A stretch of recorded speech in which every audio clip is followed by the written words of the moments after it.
Well, today we've got something really special for you. For the first time on the Catalytic Leadership Podcast, we have a return guest. Dr. Benjamin Ritter, the founder of Live for Yourself Consulting, is a leadership and career coach, a talent development executive, a values geek, an international speaker, online course instructor, and a podcaster who's passionate about guiding leaders to be the leader of their own career and create a career that they love. Ben holds a doctorate in organizational leadership with a focus on value congruence and job satisfaction. Also an MBA in entrepreneurial management, and to round it out, an MPH in health policy administration. He's worked with companies like Amazon, Coursera, DoorDash, Google, Fiserv, Northwestern, Pinterest, and Yelp. Ben understands how to navigate any career path you decide you want to travel. And for today's topic, he is the author of his new book, Becoming Fearless, 65 Strategies to Journey from Self-Doubt to Self-Mastery. Ben, I'm so glad that you're here. Thanks for being on the show again. Thank you for having me. And also such an incredible introduction with inflection and pausing. I was like, this guy must be a keynote speaker. I can probably hire him to come and work with my team. Well, you are kind. Man, I'm glad you're here. This is going to be a fantastic conversation. Welcome to Catalytic Leadership, the podcast designed to help leaders intentionally grow and thrive. Here is your host, author, and leadership and executive coach, Dr. William Attaway. I so enjoyed our first one. And after reading your new book, this is going to add so much value. Just real quick, for people who are not familiar with you, just share a little bit of your story. Yeah. So, where to begin? Let's start in the present. Basically, I'm a career coach for leaders. I work with leaders at any stage of their career, from I don't know what I want to do to I know what I want to do, but don't know how to brand myself to get there, to then how to get there. And then when you're in an organization, how do you find fulfillment and job satisfaction? I don't really like the word fulfillment. It's so heavy, but it's also really important. And then how do you do that for your team? And I got to where I am today because I was the leader that faced a lot of disappointments in their career. I thought I knew what I wanted to do. So I was initially professional soccer. That didn't work out due to injury and partially talent. And then I thought I wanted to go into nutrition, and then they canceled my major. I wanted to go in health policy, and I had 4 jobs cut due to funding over 2.5 years. I thought I wanted to start a business, didn't have confidence at the time to do it. Thought that I wanted to be in healthcare. Kind of thought. I kind of networked in because it was what I could do at the time. And so I landed in a job that I stumbled into after a slew of career disappointments. And so I didn't have a really positive perspective on what a job could be. And they're the first couple of years, it was just kind of the honeymoon phase. I was getting the lay of the land, learning how to be a professional. Never really bought into the 9-to-5 traditional mindset. So I feel kind of bad for my leaders at the time, because you're working with this kid who didn't really feel like a job was safe because it never really was, who never really thought he'd be sitting behind a desk. And right when I'm looking to get out, they put me in a leadership development program for 16 months and promote me to an executive team. So you have this kid who's super disengaged, actively disengaged, I probably was costing the company money, doing his work, but nowhere near performing where he could be. That was really resentful towards his employer, towards the career realm overall. And I blamed everyone around me for the situation that I was in. I was not fun to be around at that time. And this was I was in healthcare for 6.5, 7 years. And luckily, in that leadership development program, I was paired up with a mentor. And it was the first time in my professional career that I was actually able to have a safe conversation about work outside of my own head. And it allowed me to process my thoughts, my feelings, my beliefs in a way that I never did before. And I was able to take myself out of the resentment. And really one of the best lessons that I think I learned and stays with me today is, by believing my job was wrong, I prevented the opportunity to make it right. And through some introspection at the time, I figured out that oh wow, leadership development, talent development, to fix where I'm at, to fix the leaders that are around me, this is a career path I didn't know existed. I could curate my path in this direction. And so then I started going down that path. I got my doctorate in organizational leadership. I researched value congruence and job satisfaction. I published some research. I started making connections, building a network. I launched podcasts. I found free workshops that turned into paid workshops. I took my initial understanding of how building a coaching practice into this specific realm. And then also because, it's one thing to like start a business in a space, but for me personally, I didn't really think I was a professional in the space until I could get hired. So then I found a couple internal positions. I worked for YPO as a regional learning director. I then worked for Technova as a talent development, the head of talent development. So I got a chance to actually build the talent development department to feel what that was like. Instead of just teaching about leadership, I got to be a leader. And then now kind of doing a lot more consulting, like enterprise level consulting for talent development, while most of my time as that one-on-one coach. That is quite the journey. And it has culminated in this book, your latest.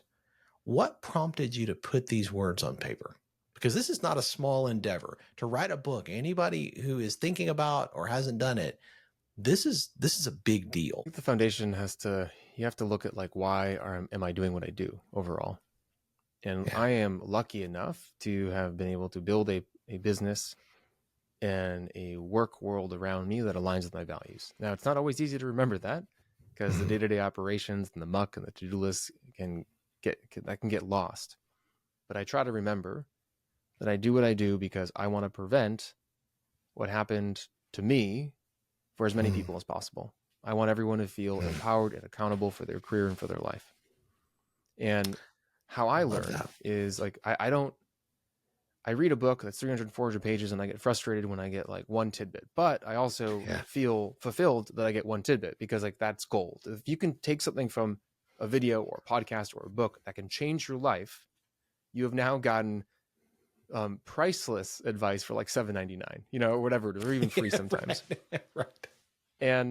And so how I learn is I look for those nuggets. And in my journey to learning everything about myself, personal development and professional development, because I had a whole nother journey for 5 years defining who I was as a human being because I lost my identity when I lost soccer.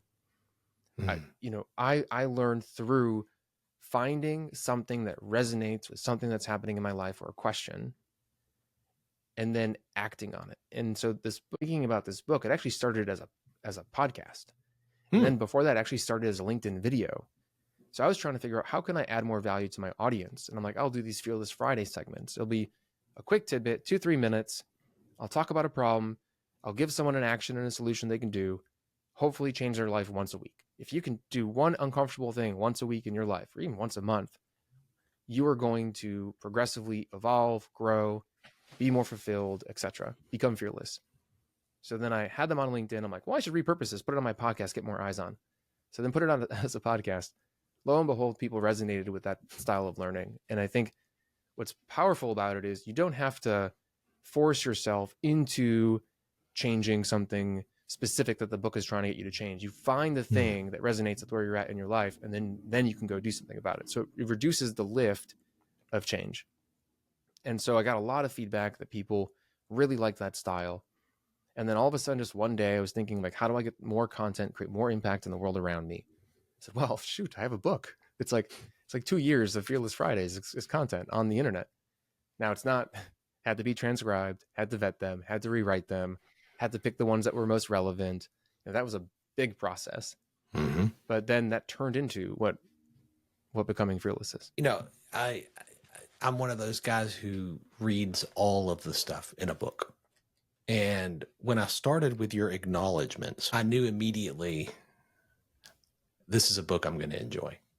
You said, to my fear, without you, this book would never have existed. And I thought, wow, I don't know that I've ever seen a book dedicated to somebody's fear, acknowledging the role that played in this. And I thought, this is so real. I can already tell this is going to come from a place that is real. And I was not disappointed. This is not fluff. This is not posturing. This is not putting up a facade. This actually dives way deep. Each one of the entries in that book comes from something that I experienced in my life and that I felt would be important to share with the masses because it's normalized. It's something that probably everybody deals with, and things that I see regularly in clients that I work with. If I wasn't the scared, socially ostracized and awkward kid that didn't know what he wanted to do for his professional life, like that, and was afraid of people judging him and saying the wrong thing and people laughing at, like, if I wasn't that kid, then I never would have started this journey, and I wouldn't be where I am today.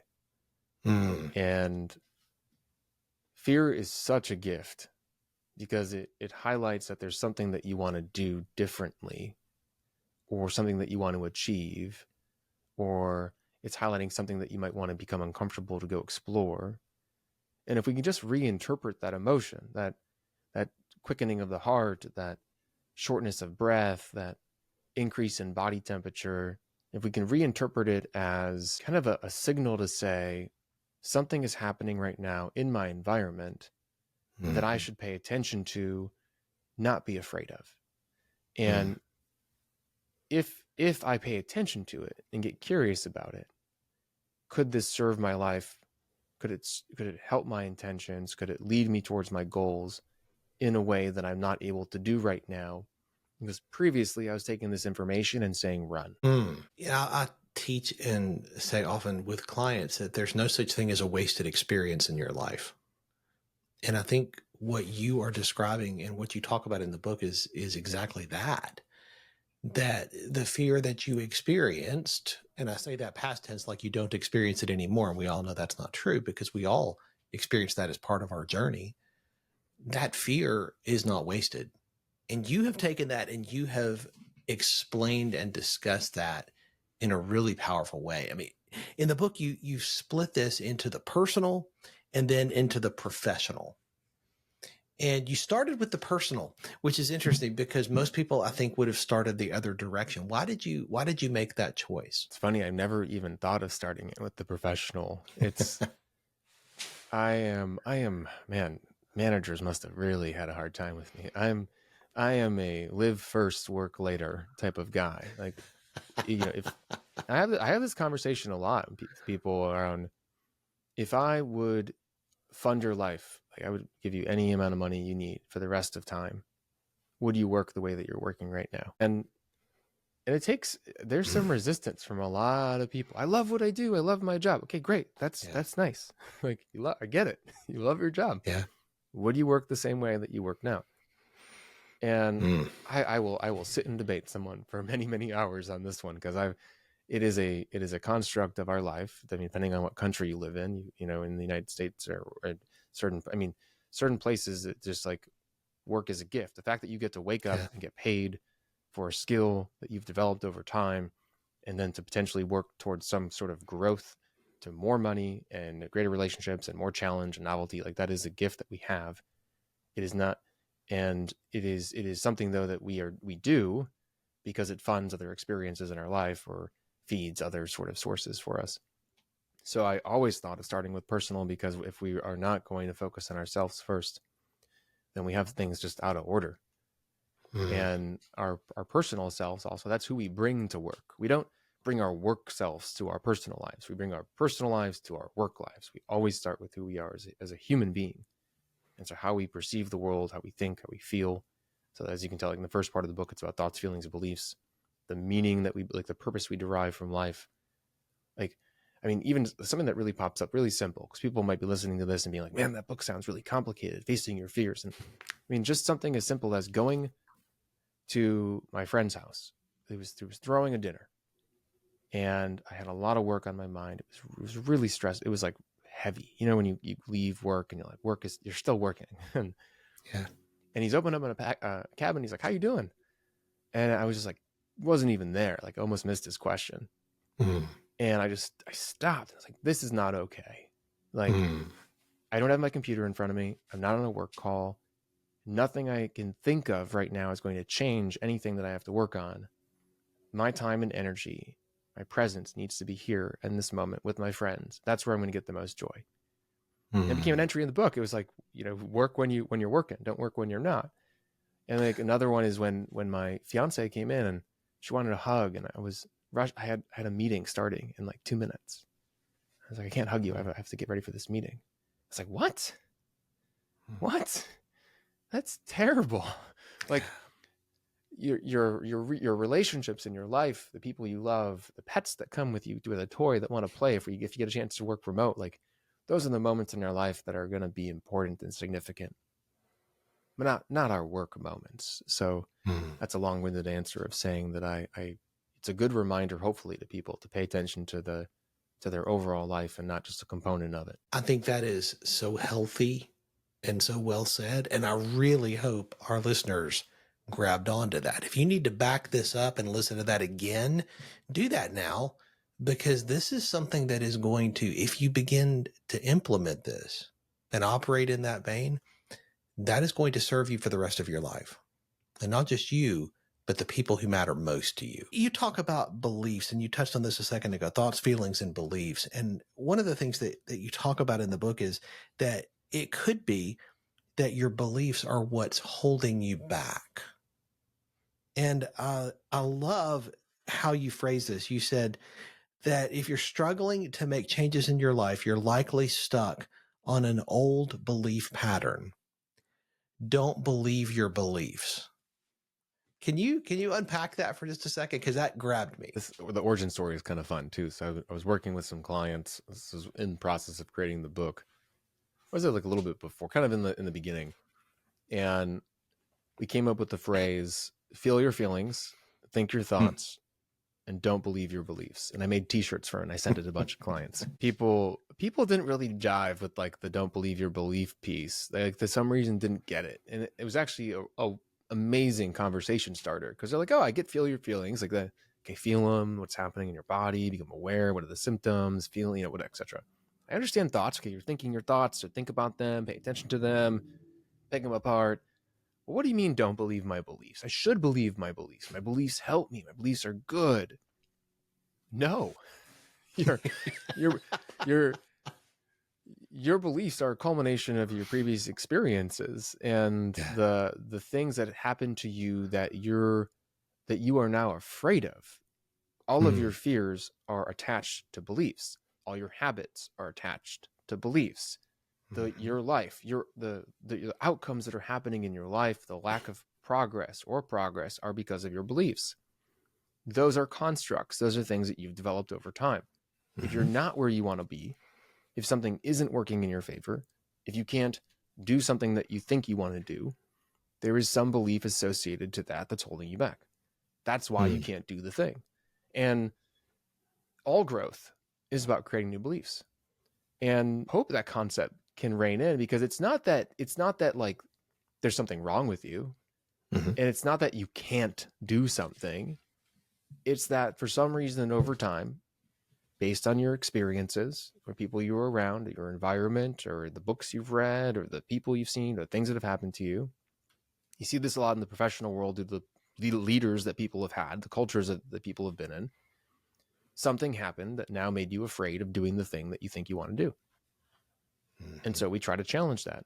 It's like the senior manager or director, high performer, like close to burnout, lots of emotional stress, like highly critical of themselves. Those employees, I've heard probably like 9 out of 10 just say, I never want to be an executive because look at how terrible their lives are. And I go, well, that's because of your experiences. And that's because of the experiences that you've had in terms of viewing people that have been above you and working, the pressures that you faced. Yeah. But that's not what being an executive is. That's the choices that people have made in terms of how they want to work. I think about your beliefs and your thoughts and your feelings as the core part of your mindset. And from that, your words, your actions, your habits, all that grows, right? You talk about words in one section and you say, watch your words. We often use sarcasm and negativity as an attempt to connect with our relationships or to deal with an uncomfortable situation. It's interesting because I think about this, and I think about the number of conversations I've had with people who do exactly that. They're not mindful of what they're saying, and more importantly, how they're saying it. Where did that one come from? First off, if you are a leader in an organization, the worst thing you can, or you want to exude executive presence, or if you want to just have great friends. So this actually applies in multiple areas. Always be positive and always be optimistic. It's not to be like imaginative, but it's to what is the good that can happen from this situation? What opportunity can you create? And I work with senior managers that want to grow in their career, and I'm like, look at the leaders in a positive organization and a culture.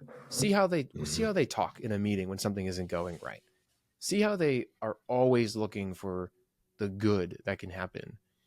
They are, and they're never tearing anybody down. They're generally not making sarcastic comments, and they're not talking about someone behind their back.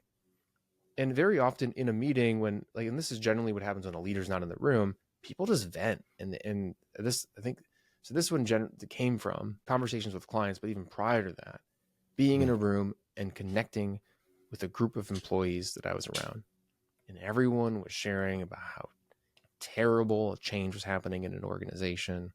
And this was like this kind of just like complain fest. And I caught myself like joining in to build a relationship, to share in thoughts and feelings, to connect with the people around me. And I was like, wait a second. I left the meeting. I was like, wait a second. That felt good, but that did not brand me in a way that I wanted to be branded in that organization and with those people.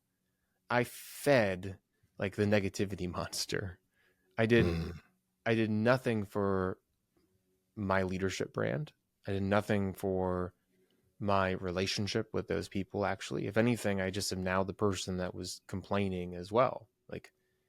And you generally do that to build connection and to ease tension, when in actuality, you're missing out on setting yourself apart from the people around you in a very positive way. If you're the leader that can help people see the positive, not only do you become that person for people in an organization, but you also prevent yourself from becoming the gossip. You prevent yourself from becoming someone that is known for that negativity. So then people stop bringing that to you as well. I was working with a leader just a couple of weeks ago. They were sharing how other leaders would come to them to complain about their manager. So this direct report is having their skip levels and peers come to them complaining about that person's leader and like talking smack about them. And so now there's this secret group of people in this organization that are tearing down this person's boss, and she's connected to that conversation now. And if that ever got out, if they ever got whispers of that, and now like thinking about what other people talking about that behind the boss's back, it's like you are seen as this conduit, an outlet of negativity that needs to stop, because that can hurt you drastically in the future of your career and doesn't bode well also for future promotions. Because I promise you, there's other people that know about these conversations that are not in those conversations, and it's going to come back and get you. That is so absolutely true. One of my mentors taught me that a leader's words weigh 10,000 pounds, whether you want them to or not. You may not intend. You may think you're just, off the clock, so to speak, and just talking, but that does not happen when you're in a leadership role. You have to be mindful. I loved that section. Yeah, there are some parts that didn't make it in the book because they weren't directly related to fear, but there was one that just hit on what you said, that was around how if you are a leader, if you have seniority, you always have to remember that you have that seniority. Yeah. Because everyone around you is sitting on the edge of their seat. And even more so around that negativity, it's like the moment they will latch on to the thing that causes fear. So you can provide positive recognition, you can celebrate success, you can connect, and whatever you do from a positive perspective, that's great. You can build trust, which does counter some negativity, a little bit of it, not as much. Generally, it decreases the time of disengagement from an employee that experiences something negative. Like, it's like, if they really trust you, they'll still be really pissed at you for like a week, but then they'll probably get a little bit better. But they'll still have a dip in disengagement. But they latch onto that negativity because negativity is associated to fear. And fear gets magnified in our minds because it gets caught in a fear cycle. And if it's something that we truly are afraid of, that we think we're not safe because, our body just keeps recycling it until we do something about it. It keeps magnifying it. So if you say something negative, you kind of started that avalanche, right? They're now, they have 1,000 pounds, 10,000 pounds on them. So good. Another thing that jumped out at me was related to the epidemic, as many publications have called it, of quiet quitting in the workplace. People who are, for whatever reason, just disengaging at work. And I think a lot of that has to do with boredom. I think a lot of it also has to do with how they're treated and how they're seen by their boss, but that's a different conversation.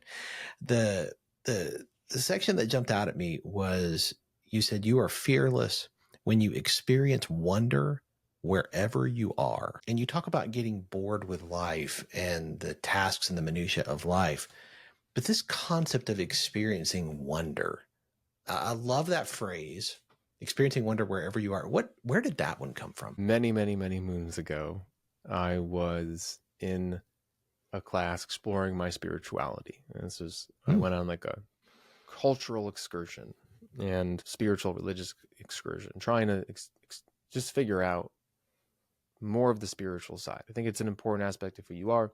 I have a hard time connecting to it. I'm a little bit more logical brain, even though I still have that emotional side too. It was like something that I wanted to dive into further. And in one of the classes, we went through an apple meditation. And then it's when you can take something in your life and trace back all the things that have had to happen for that to occur. So the pen in your hand, in that meditation, it was an apple. So if you were to close your eyes and visualize, how did that apple get to you? At some point in time, it was a seed. It grew into a tree. It then created an apple. There was a lot of other apples on that tree. Some hit the ground, some were picked, some went to other places. But some human being, maybe a machine, probably a human being, picked that apple. And then it had to go through a huge process of whatever it takes to deliver. So you can envision it going through storage or a factory or getting added to a truck. And then someone had to drive that apple or fly that apple to some sort of other storage facility. And then that had to get to a store. Some human had to put it on a shelf. You had to go pick that apple, choose that apple out of all of the other apples, bring it home. And now it's in front of you. And if you want to go even further, that seed came from another apple, and maybe also a farm bag, but there's still people involved. Right. And it brings a sense of magic to how you, like, your daily grind and just what you're doing. And I don't know how many times I've done this, like listening to a podcast, trying to hold a conversation and trying to get lunch in because I have back-to-back meetings. But the magic of the world, like, it's incredible. I don't even want to start with the computer that we're on right now, like how that became to be. And if we can just have that wonder for a moment, we then start to appreciate things a little bit more. We have a little bit more gratitude. We slow down. We feel more connected because of the hundreds of hands that have touched that apple, which might be a little weird to think about, but it's still like, to know that you are connected to also all that maybe, just maybe, those thoughts will add a little bit of value to your life, because gratitude, appreciation, and connection are probably one of the most powerful tools for feeling more positive and more aware and more calm and more fulfilled in your day to day. That is beautiful and quite insightful. And as a person of faith, I can connect very deeply with that. Thank you for sharing. Yeah, because then where else did that apple come from? Right? That's even further. Yeah, exactly. Exactly. This is a fantastic read, and it does not matter what you lead or where you are in your leadership journey. This is one I'm going to be recommending regularly. Where can people pick up a copy of this book? It is probably everywhere, except probably like your brick and mortar bookstore. I know that there have been some purchases right now. And I know some indie bookstores are holding them. There's some random like case that was shipped to Italy last week. So I don't know, maybe it will become more in brick and mortar, but it's on every online book reseller you probably know of. It's in paperback, audiobook, as well as ebook. I prefer paperbacks, but I was talking to some younger generations the other day, and I could not get them to take a real book. They were like, they would only take an ebook. I was surprised. I was like, okay, I'm old. I'm not old, but like I'm in a different spectrum right now. So yeah, it's out there in the world on, the Amazons, the Google Plays, the Apple Books, there's Kobo, like there's a bunch of like international book resellers that it's on too. This is one I highly recommend for a lot of different reasons and on a lot of different levels. This episode's releasing the same day that your book is. And my encouragement is for everybody to step out and get this book. However you prefer to read it, get it.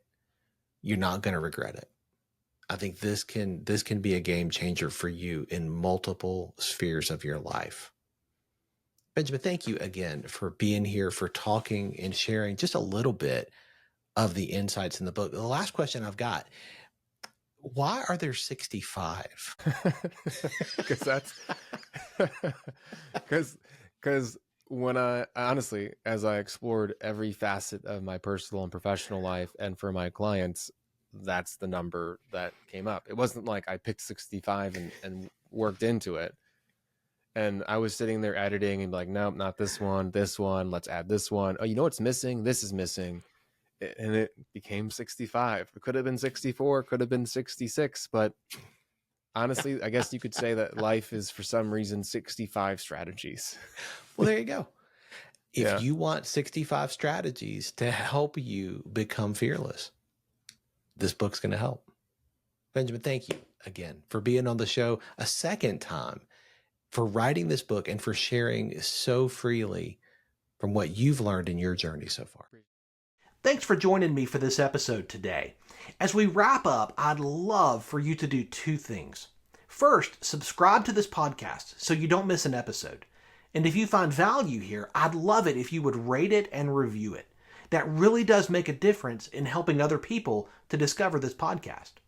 Second, if you don't have a copy of my newest book, Catalytic Leadership, I'd love to put a copy in your hands. If you go to catalyticleadershipbook.com, you can get a copy for free. Just pay the shipping so I can get it to you, and we'll get one right out. My goal is to put this into the hands of as many leaders as possible. This book captures principles that I've learned in 20 plus years of coaching leaders in the entrepreneurial space, in business, government, nonprofits, education, and the local church. You can also connect with me on LinkedIn to keep up with what I'm currently learning and thinking about. And if you're ready to take a next step with a coach to help you intentionally grow and thrive as a leader, I'd be honored to help you. Just go to catalyticleadership.net to book a call with me. Stay tuned for our next episode next week. Until then, as always, leaders, choose to be catalytic. Thanks for listening to Catalytic Leadership with Dr. William Attaway. Be sure to subscribe wherever you listen to podcasts so you don't miss the next episode. Want more? Go to catalyticleadership.net.